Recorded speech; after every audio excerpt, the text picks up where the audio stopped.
Amigos, estamos muy contentos porque a partir de hoy y semanalmente tenemos una nueva sección en nuestro programa. Gracias a la alianza con la Deutsche Welle de Alemania. Vamos a contar con Juliana González, corresponsal política de la Deutsche Welle, para que comparta con nosotros el recorrido informativo de interés mundial sobre los más importantes temas y además con el respectivo análisis. Así que, Juliana, aprovecho esta oportunidad para darte la bienvenida en nombre de todos los venezolanos y de las personas que desde cualquier lugar del planeta están siguiendo nuestro programa. Juliana, tenemos varios puntos en agenda. Te propongo que el primero de ellos sea la tensa, la muy conflictiva situación que se mantiene en Bielorrusia luego de las elecciones presidenciales. Adelante. Juliana, es un gran gusto para nosotros, es un placer haber logrado este acuerdo, esta alianza, y a partir de hoy semanalmente contar con tu aporte, tu análisis sobre temas de gran interés mundial. Bienvenida, buenos días desde Venezuela. Muchas gracias, Eduardo. Para nosotros es también un enorme placer contar con ustedes y, como ya lo decías, fortalecer estos vínculos en analizar los conflictos que tenemos alrededor del mundo, pero también echarle una mirada a otras cosas más allá de nuestras fronteras. Bueno, Juliana, hoy tenemos en agenda dos puntos muy importantes. El primero, te propongo, lo tienes preparado, la situación en Bielorrusia, toda esta tensión, este conflicto después de las presidenciales. ¿Qué ha devenido después? Bueno, Eduardo, es importante recordar que estas elecciones fueron hace 2 semanas y desde ese preciso instante, con los resultados, cuando Lukashenko se adjudicó la victoria con el 80% de la votación, la gente se tomó las calles. Esto ha sido unos movimientos pacíficos y espontáneos de parte de la ciudadanía, pero que han tenido también una represión violenta por parte de las autoridades. Esto ha llevado también a que la gente busque una salida. Tenemos la líder opositora que se había presentado en las elecciones en nombre de su marido cuando le impidieron participar, que se exilió en Lituania. Tenemos también otra de las lideresas que está en Rusia en este momento, y ahora hay una situación en la que la oposición, pero también activistas de derechos humanos, personalidades buscan generar un diálogo y un acuerdo, un consenso con el gobierno para buscarle una salida a esta crisis. ¿Se avisora la salida a esta crisis en el corto plazo, tal como están las cosas?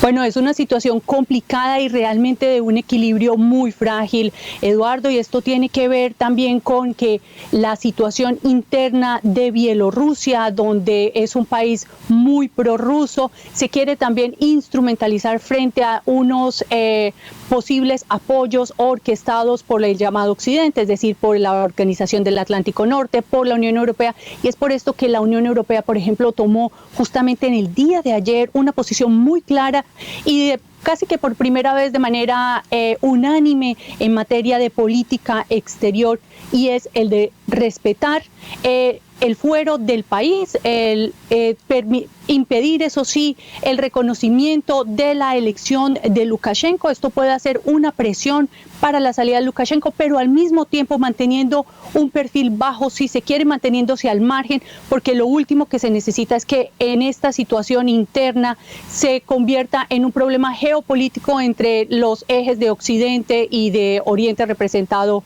por Rusia. Así que es poco probable que si se permite la influencia externa, que esto se vaya a solucionar, pero hay posibilidades de que estos grupos dentro del país, todos prorrusos y que buscan una salida de Lukashenko, puedan ejercer algo, pero recordemos que lleva 26 años en el poder.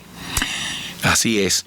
Juliana, otro tema muy interesante para el planeta en este momento es la expectativa por saber cómo va, llamémosle así, la carrera, la competencia, el esfuerzo por alcanzar la esperada vacuna que nos ayude ante el coronavirus, ante el COVID-19. Es un tema apasionante porque afortunadamente son muchos los que están optando a ese lugar en la historia y permanentemente hay información. Y esto tiene además un interés geopolítico también de alta competitividad. ¿Cómo podrías describir, eso es muy importante, lo que hasta hoy resume el alcance, el avance de todos estos esfuerzos alrededor de la vacuna? Es una pregunta muy interesante, Eduardo, y ahí sin duda un elemento que vale la pena rescatar es que si bien vemos una competencia a nivel científico entre diferentes farmacéuticas, vemos también el incremento de la biotecnología, ¿no? Estas empresas que trabajan con el componente del ARN mensajero, una tecnología que busca inocular el virus a través de la información genética. Y otro elemento interesante es precisamente que en un momento en el que se podrían dar competencias como las conocemos de vieja data, por ejemplo con la carrera al espacio, en este sentido vemos por ejemplo en el conjunto europeo una unidad bastante interesante, y es que justamente ayer acordaron por ejemplo los países europeos en que la negociación no sería de manera individual sino unas alianzas globales, y con estas alianzas globales se busca no solamente garantizar por ejemplo las vacunas, millones de dosis para los ciudadanos europeos, sino para todos aquellos socios basados en unos criterios solidarios, donde se necesita más, a qué grupo poblacional se le tiene que dar la prioridad con el uso de la vacuna, y esto nos pone en una situación particular, pero muy interesante en el desarrollo también de la ciencia y la tecnología. Juliana, ¿es posible argumentar hoy cuán cerca pudiéramos estar de esa meta, el hallazgo de la vacuna que le diga a la humanidad, lo tenemos?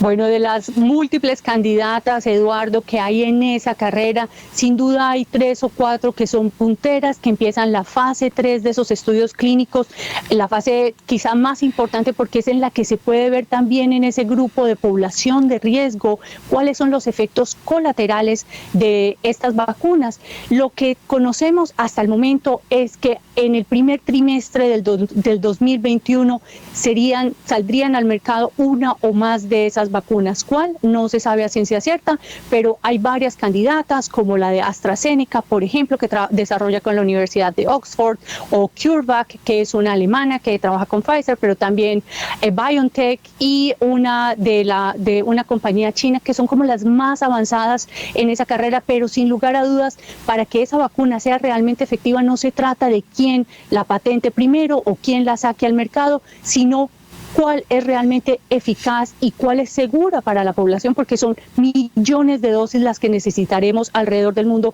para poderle poner coto a esta pandemia. Y como tú bien lo dices, Juliana, el planeta tendrá que ponerse de acuerdo entre los intereses políticos, los factores de poder, pero fundamentalmente el mundo científico, que tiene la principal palabra en todo esto, y que impere el sentido de responsabilidad, de solidaridad, de una manera muy objetiva, muy pragmática, pero siempre poniendo por delante la salud de la humanidad. Es decir, esto aparentemente va a requerir de grandes acuerdos. Así es, Eduardo, y creo que queda constancia de que de esta solamente podemos salir si trabajamos juntos, más allá de las corrientes de pensamiento. Ante todo es la ciencia, y es un momento estelar para eso, y quizá también por eso demuestra que muchos países están declarando el sector salud como uno de sus sectores estratégicos en el desarrollo económico también de sus sociedades. Juliana, de nuevo bienvenida. Ha sido un gusto, y sabemos que de tu mano vamos a reforzar nuestra capacidad de visión y también para compartir, como tanto lo decimos, no solo la información, sino las herramientas de análisis para que la gente intente entender eso que cree saber sobre lo que ocurre en el planeta. La próxima semana volveremos a conversar. Un gran abrazo a todo el equipo de la Deutsche Welle y son bienvenidos. Estamos muy felices con esta alianza. Muchas gracias, Eduardo, por esta oportunidad, por esta calurosa bienvenida, y desde los estudios en Berlín yo me despido de ustedes diciéndoles que aquí también tienen las puertas abiertas y estaremos encantados de seguir adelante. Muchísimas gracias, Juliana González, latinoamericana, colombiana, en Berlín, Alemania, desde la Deutsche Welle, donde es corresponsal política. Nuestra nueva sección para enriquecer este espacio para todos ustedes. Regresaremos.